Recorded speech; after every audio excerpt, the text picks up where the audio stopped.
أهلا وسهلا بكم، حياكم من مطبخي مطبخ ست الحبايب.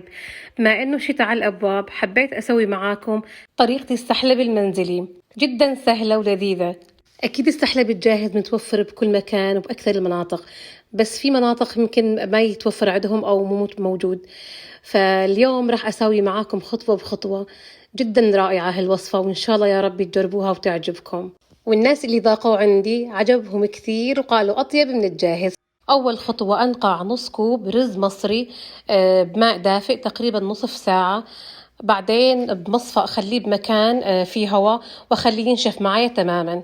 بعدين أطحنه ناعم جدا، أو أنخله أو أخلي النخل لآخر مرحلة. لازم الرز يكون عندي مطحون ناعم جدا. بعد إضافة الرز المطحون راح أضيف المكون الثاني، تقريبا نصف كوب سكر بودرة، أضيفه فوق الرز. بعد إضافته راح أضيف نص ظرف دريم ويب، نضيف ظرف فوق المقادير.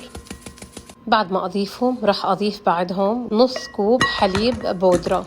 نخلط المقادير مع بعض،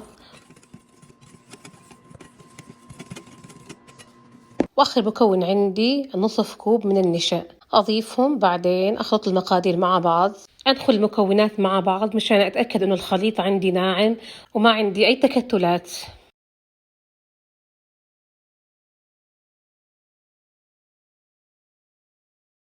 السحلب المنزلي اللذيذ صار عندي جاهز، أحفظه بعلبة وأغطيه، وعندي الحاجة أستخدمه.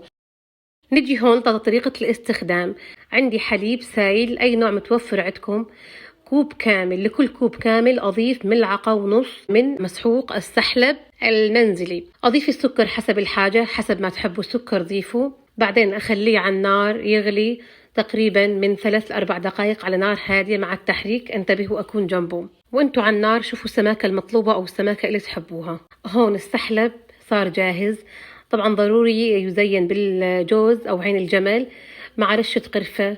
واستمتعوا بألذ مشروب دافي وشتوي وحنون من صنع إيديكم.